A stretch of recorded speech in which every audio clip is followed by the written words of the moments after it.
मुंबई एक ऐसा शहर जो कभी नहीं सोता, जहां रात के 2 बजे भी लोकल ट्रेन्स में भीड़ होती है, जहां फुटपाथ पर सोने वाले लोगों को कोई नहीं देखता क्योंकि वो हमेशा से वहीं होते हैं, बैकग्राउंड में, इनविजिबल। लेकिन 2006 के आखिरी महीनों में कोई उन्हें देख रहा था। 5 अक्टूबर 2006 मरीन लाइंस रेलवे स्टेशन, वहां एक लाश मिलती है। 20 दिन बाद चर्चगेट स्टेशन के पास एक और लाश। 14 दिसंबर एक और, जनवरी 2007 3 और लाशें। कुल मिलाकर 8 बॉडीज, 4 महीने, एक ही पैटर्न, सर पर चोट, कमर के नीचे के कपड़े गायब और कभी कभी एक बियर की कैन। मुंबई पुलिस के येलो टेप्स चर्चगेट से मरीन लाइंस तक दिख रहे थे और पूरी सिटी डरी हुई थी, एक ऐसे किलर से जो सिर्फ उन्हें टारगेट करता था जिनके पास खोने के लिए कुछ नहीं था। लेकिन यहाँ एक पैराडॉक्स है। जिस आदमी को इन सब का जिम्मेदार ठहराया गया वो एक रिफॉर्म्ड मैन था, एक कन्वर्ट, एक पुलिस इन्फॉर्मर, एक पति, एक बाप। तो सवाल ये है, क्या वो सच में गिल्टी था या मुंबई का असली बियर मैन किलर आज भी खुला घूम रहा है?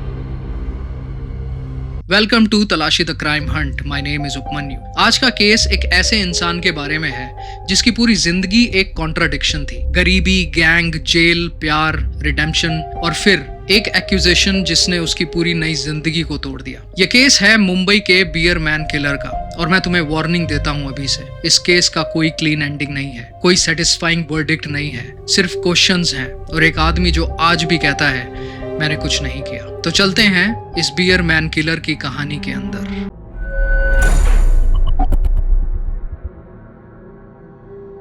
मुंबई के फोर्ट एरिया में धोबी तालाब के पास एक बच्चा पैदा हुआ था, नाम रविंद्र कंत्रोले। उसके माँ बाप धोबी का काम करते थे और वो जहाँ रहते थे वो घर नहीं था, एक इल्लीगल सेटलमेंट थी जहाँ कई दूसरे धोबी परिवार भी रहते थे। जमीन उनकी नहीं थी, छत उनकी नहीं थी और फ्यूचर वो भी शायद उनका नहीं था। रविंद्र के पिता अपनी आधी से ज्यादा कमाई जुए में उड़ा देते थे और एक दिन वही हुआ जो होना था, उन्हें उस इल्लीगल सेटलमेंट से निकाल दिया गया। अब डिसीजन ये लिया गया कि माँ अपने मायके महालक्ष्मी चली जाएंगी और रविंद्र उसे रिलेटिव्स के पास पुणे भेज दिया गया। रविंद्र पुणे गया, कुछ दिन रहा, फिर वापस मुंबई आया माँ के घर। लेकिन वहाँ उसका कोई इंतजार नहीं कर रहा था। माँ के रिलेटिव्स दिन रात ताने मारते थे, तू यहाँ का नहीं है, तू बोझ है। और 14 साल की उम्र में रविंद्र ने एक डिसीजन लिया जो शायद उसकी पूरी जिंदगी का सबसे बड़ा टर्निंग पॉइंट था। उसने घर छोड़ दिया। उसका लॉजिक था, किसी के घर में गुलाम बनकर जीने से बेहतर है कि सड़कों पर राजा बनकर जिया जाए। 14 साल का बच्चा, मुंबई की स्ट्रीट्स, कोई घर नहीं, कोई स्कूल नहीं, कोई प्लान नहीं, बस एक शहर था और उसमें सरवाइव करने की जिद। सर्वाइवल के लिए रास्ते ढूंढने पड़ते हैं। रविंद्र ने दशरथ राणे गैंग में एंट्री ली। ये एक लोकल क्रिमिनल आउटफिट थी। काम था फेरी वालों से और इल्लीगल शराब बेचने वालों से हफ्ता वसूलना। इस काम के बदले में रविंद्र को थोड़े पैसे मिलते थे और ज्यादातर रातें आजाद मैदान की जेल में। वो कभी जेल के अंदर रहता था और कभी बाहर। ये साइकिल चलती रहती थी। लेकिन इस सब के बीच कैनेडी ब्रिज के एक ब्रोथल में रविंद्र की मुलाकात हुई अंजलि से। अंजलि 20 साल की थी, मध्य प्रदेश के किसी छोटे से गांव से वहां लाई गई थी ह्यूमन ट्रैफिकिंग के थ्रू। और रविंद्र, जो खुद कभी किसी का नहीं था, वो पहली बार किसी का होना चाहता था। वो अंजलि के पास बार बार जाता था, सिर्फ उसी के पास। अब इस स्टोरी में एक ऐसा मोमेंट आता है जो थोड़ा सिनेमैटिक लगता है, लेकिन रिपोर्टेड फैक्ट्स के अकॉर्डिंग यही हुआ था। रविंद्र ने अंजलि को उस ब्रोथल से आजाद कराने का फैसला लिया। कथित तौर पर उसने 2.5 लाख रुपए जुटाए, जो उस वक्त के दौर में एक बहुत बड़ी रकम मानी जाती थी, और उसने अंजलि को वहां से निकाला। पहली बार उसने एक फ्लैट रेंट पे लिया अंजलि के साथ रहने के लिए। दोनों ने शादी की, एक बेटी हुई दीपा। एक आदमी जो कभी खुद बेघर था, उसने अपना घर बना लिया था। लेकिन पुरानी आदतें मरती नहीं। क्राइम छूट गया था लेकिन रिकॉर्ड्स नहीं। रविंद्र फिर से जेल गया और इस बार जेल में उसकी मुलाकात हुई एक मुस्लिम इनमेट से। उस आदमी ने रविंद्र को इस्लाम के बारे में बताया, उसकी टीचिंग्स के बारे में। रविंद्र ने सुना, सोचा और एक बहुत बड़ा डिसीजन लिया। जेल से बाहर आने के बाद रविंद्र कंत्रोले ने इस्लाम कबूल किया। वो बन गया अब्दुल रहीम। उसने दशरथ राणे की गैंग छोड़ी, क्राइम छोड़ा, सड़कों पर वड़ा पाव बेचा, किसी की कार रिपेयर में मदद की, छोटे मोटे काम किए और अपने पुराने क्रिमिनल्स कनेक्शंस की वजह से मुंबई पुलिस का एक सीक्रेट इन्फॉर्मर भी बन गया। रिकॉर्ड क्लीन था, लाइफ सेटल हो रही थी। लेकिन 2006 में मुंबई में बहुत कुछ अजीब होना शुरू हुआ था। 5 अक्टूबर 2006 सुबह मुंबई के लोग अपनी रोज की जिंदगी में मशरूफ थे। लोकल ट्रेन्स, भीड़ भाड़, ठंड। लेकिन मरीन लाइंस रेलवे स्टेशन के ओवरब्रिज पर उस सुबह भीड़ किसी और चीज के आसपास थी। एक बॉडी।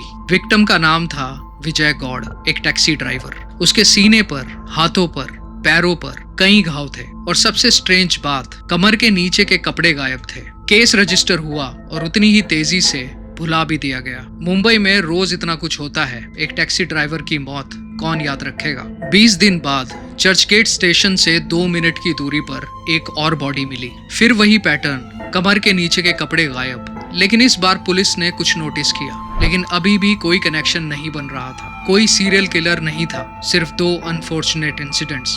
14 दिसंबर 2006 चर्चगेट स्टेशन के पास फुटपाथ पर तीसरी बॉडी मिली। लेकिन इस बार बॉडी के पास कुछ था, एक बियर की कैन। किसी ने पी होगी, छोड़ गया होगा शायद। कुछ दिन बाद चौथी बॉडी मिली, एक आईटी ऑफिस के बाहर। फिर एक बियर कैन। अब ये कोइंसिडेंस नहीं रहा, अब पुलिस के पास एक पैटर्न था। सभी विक्टिम्स गरीब पुरुष, सभी बॉडीज चर्चगेट से मरीन लाइंस के बीच। किल मेथड, सर पर वार, सिग्नेचर, कमर के नीचे के कपड़े गायब और कभी कभी एक बियर कैन। मीडिया को अपनी हेडलाइन मिल गई थी, द बियर मैन किलर, और इसी के साथ मुंबई डरने लगा। 25 दिसंबर क्रिसमस का दिन था। मुंबई में सेलिब्रेशंस थे। तभी इन सेलिब्रेशंस के बीच 5वीं बॉडी मिलती है और फिर ठीक 1 महीने बाद 3 और बॉडीज मिलती हैं। अब कुल मिला के 8 बॉडीज थी 4 महीनों में। और एक बॉडी के पास पुलिस को एक नोट मिलता है, हाथ से लिखा हुआ। नोट में लिखा होता है, वेलकम टू द क्लान। ये कोई रैंडम किलिंग नहीं थी, ये कोई था जो मैसेज दे रहा था। फोरेंसिक रिपोर्ट्स ने जो रिवील किया वो और भी डिस्टर्बिंग था। सभी विक्टिम्स के साथ असॉल्ट हुआ था। ये बात नोट के साथ मिलकर एक बहुत डार्क पिक्चर पेंट करती थी। ये किलर ऑर्गेनाइज्ड था, डेलिब्रेट था और क्लियरली ये पहली बार नहीं कर रहा था। मुंबई पुलिस पर प्रेशर बढ़ने लगा। मीडिया हर रोज यही पूछ रही थी कि बियर मैन किलर कौन है, कब पकड़ोगे उसे। स्ट्रीट लेवल पर, खासकर उन इलाकों में जहां गरीब मजदूर, कंस्ट्रक्शन वर्कर्स और डेली लेबरर्स रहते थे, डर का माहौल बन चुका था क्योंकि ये किलर उन्हीं को टारगेट कर रहा था। मीडिया ने थ्योरीज बनाना शुरू किया। पहली थ्योरी थी किलर होमोसेक्सुअल है, इसीलिए मेल विक्टिम्स को टारगेट करता है। दूसरी थ्योरी, किलर एक्चुअली एक विजिलेंटे है, वो होमोसेक्सुअल मैन को एलिमिनेट करना चाहता है। और तीसरी थ्योरी, ये कोई तांत्रिक एंगल है। किलर इन विक्टिम्स का ब्लड कलेक्ट करता था और मरीन लाइंस के एक तांत्रिक को दे देता था जो उस ब्लड से ब्लैक मैजिक करता था। ये तीनों थ्योरीज थी, backed by nothing, fuelled by everything. और पुलिस के पास अभी तक एक भी कॉन्क्रीट लीड नहीं थी। इन्वेस्टिगेशन में पुलिस का पहला तरीका था सीसीटीवी फुटेज। 2006 का मुंबई आज के मुंबई जैसा नहीं था। कैमरास बहुत लिमिटेड थे और जो थे उनकी क्वालिटी और कवरेज भी काफी लिमिटेड थी। ये कैमरास कोई क्लियर फेस कैप्चर नहीं कर सकते थे। और फिर बात आती है विटनेसेस की। जो लोग इन इलाकों में फुटपाथ पर रहते थे वो रात को सोते थे। जो जाग रहे होते थे उन्होंने कुछ नहीं देखा होता था या देखकर भी नहीं बताते थे। फिर पुलिस ने स्निफर डॉग्स डिप्लॉय किए और यहाँ पहली बार एक रियल लीड मिली, मरीन लाइन स्टेशन का वो बाथरूम। डॉग्स ने वहाँ मर्डर का एक सेंट ट्रेस किया। पुलिस ने वहाँ अपनी सर्च शुरू की। बाथरूम के पास उन्हें एक ग्रे शर्ट मिली। ये शर्ट किसकी थी? पुलिस ने उस एरिया में सड़क पर रहने वाले करीब सब लोगों से पूछताछ की और ऑलमोस्ट सभी ने एक ही नाम लिया, रविंद्र कंत्रोले।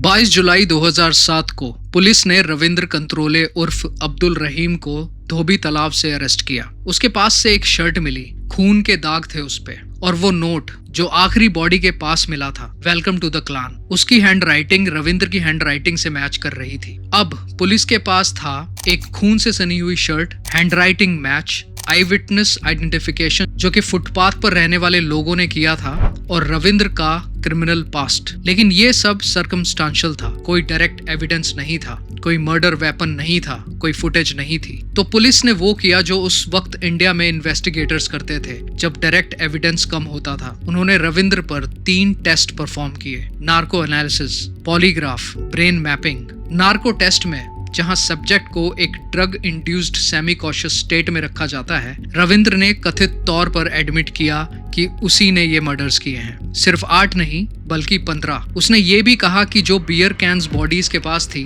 वो विक्टिम्स को उसने पहले पिलाई थी। और फिर बात आती है सेक्सुअल असॉल्ट्स के एलिगेशंस की। उसने हर बार उसे डिनाई किया, क्लियरली एंड फर्मली। लेकिन फिर रविंद्र जब होश में आया अपनी नॉर्मल स्टेट में, उसने सब कुछ डिनाई कर दिया। उसने कहा कि मैंने कुछ नहीं किया, मुझे फंसाया गया है, मैं इनोसेंट हूँ। 2007 में जब ये केस कोर्ट में गया तो इस केस के साथ एक बहुत बड़ी फंडामेंटल प्रॉब्लम थी। नार्को एनालिसिस और पॉलीग्राफ टेस्ट्स इंडियन कोर्ट्स में एविडेंस के तौर पर एडमिसिबल नहीं होते। सुप्रीम कोर्ट ने ये क्लियरली स्टैब्लिश किया है कि एक इंसान को उसकी विल के अगेंस्ट सेल्फ इनक्रिमिनेट करना उसके फंडामेंटल राइट्स का वायलेशन है। तो रविंद्र के नार्को कन्फेशन का कोर्ट में कोई वैल्यू नहीं था। तो क्या था कोर्ट के पास फिर? एक खून से सनी हुई शर्ट। डिफेंस आर्ग्यू कर सकता था कि ये प्लांटेड एविडेंस है, हैंडराइटिंग मैच, कंटेस्टेड। एक्सपर्ट्स अक्सर डिसएग्री करते हैं इस एविडेंस से। फुटपाथ से लाए गए स्ट्रीट विटनेसेस, उनकी रिलायबिलिटी क्वेश्चनेबल थी। प्रेशर में बयान बदलते रहते थे। Forensic evidence of sexual assault victims के साथ जो हुआ था, लेकिन रविंद्र को डायरेक्टली लिंक करने के लिए डीएनए या फिजिकल प्रूफ नहीं मिल पाया और वो रिकॉर्ड्स पर क्लियरली स्टैब्लिश नहीं कर पाए। और फिर रविंद्र के लॉयर्स ने एक बहुत इंटरेस्टिंग आर्गुमेंट दिया। उन्होंने कहा कि हमारा क्लाइंट जब जेल में था तब भी उसी पैटर्न में, उसी एरिया में, उसी तरह से कुछ और गरीब लड़कों के मर्डर्स हुए थे। अगर रविंद्र बियरमैन किलर था तो जब वो जेल में था वो मर्डर्स कैसे हुए? ये एक बहुत ही वैलिड आर्गुमेंट था। कोर्ट ने उस आर्गुमेंट को, उन एविडेंटरी गैप्स को और उन एडमिसिबिलिटी इश्यूज को मिलाकर एक डिसीजन लिया।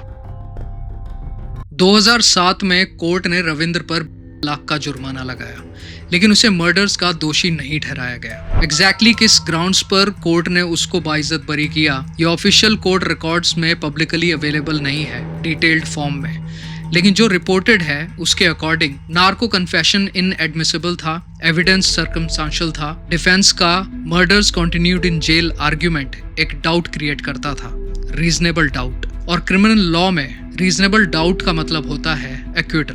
रविंद्र, जिस पर 15 मर्डर्स का आरोप था, वो बाहर आ गया और मुंबई का असली बियरमैन किलर आज तक अनआइडेंटिफाइड है। जेल से निकलने के बाद रविंद्र ने अपनी दाढ़ी और बाल कटवा लिए ताकि उसे कोई पहचान ना सके। वो आज मुंबई की किसी गली में एक दोस्त के साथ सैंडविचेस बेचता है। उसकी एक विश है, एक छोटा सा रेस्टोरेंट अंजलि के साथ, दीपा के साथ, एक नॉर्मल जिंदगी। लेकिन रविंद्र ने एक इंटरव्यू में कहा था जो इस केस की सबसे हॉन्टिंग लाइंस में से एक है। उसने कहा था कि जो नाम गिरा है मेरे ऊपर, उस नाम से लोग मशहूर कर रहे हैं मुझे। जब भी कोई ऐसा क्राइम होता है मुझे याद किया जाता है, चाहे कोर्ट ने छोड़ भी दिया हो। लोग बोलते हैं ये हमारी नजर में गुनहगार है, कोर्ट ने छोड़ दिया लेकिन हम नहीं छोड़ेंगे। लेकिन इस केस में कई ऐसे सवाल हैं जिनका जवाब किसी के पास नहीं। जब रविंद्र जेल में था तो उसी पैटर्न में मर्डर्स क्यों हुए, और अगर हुए तो पुलिस ने उस पर एक्शन क्यों नहीं लिया? क्या ये कोई एक कॉपी कैट था जो ये सब कर रहा था, या ये प्रूव करता है कि रविंद्र एक्चुअल में इनोसेंट था? नार्को टेस्ट में रविंद्र ने 15 मर्डर्स एडमिट किए,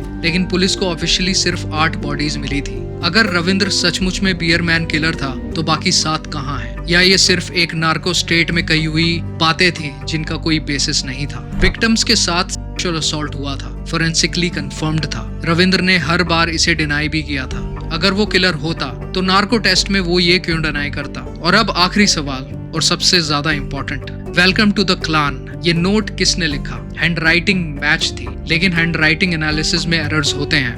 और ये नोट, ये फ्रेज आखिर क्या सजेस्ट करता है? क्या ये सजेस्ट करता है कि किलर अकेला नहीं था और हो सकता है कि ये किसी एक गैंग का काम हो? इन सवालों के जवाब हम नहीं जानते, कोई नहीं जानता। और अगर रविंद्र सच में इनोसेंट था तो बियरमैन किलर आज भी फ्री है। इस केस में जो मुझे सबसे ज्यादा डिस्टर्ब करता है वो रविंद्र की स्टोरी नहीं है, वो इन विक्टिम्स की स्टोरी है। विजय गौड़ और 7 और लोग, उनमें से ज्यादातर के नाम रिकॉर्ड पर भी नहीं थे। उनकी फैमिलीज ट्रेस नहीं हो पाई, उन्हें कोई ढूंढने नहीं आया था। मुंबई जैसे शहर में जहां हर रोज लाखों लोग आते हैं बेहतर जिंदगी की तलाश में, कुछ लोग इतने इनविजिबल हो जाते हैं कि उनकी मौत भी नोटिस नहीं होती। और यही वो वनरेबिलिटी थी जिसे बियरमैन किलर ने एक्सप्लॉइट किया। वो जानता था इन लोगों को कोई मिस नहीं करेगा, इन बॉडीज को कोई आइडेंटिफाई करने नहीं आएगा, इन केसेस को सॉल्व करने का प्रेशर कम होगा पुलिस पर। जब हम ट्रू क्राइम देखते हैं हम अक्सर किलर को सेंटर में रखते हैं, उसकी साइकोलॉजी, उसकी स्टोरी, उसका मोटिव।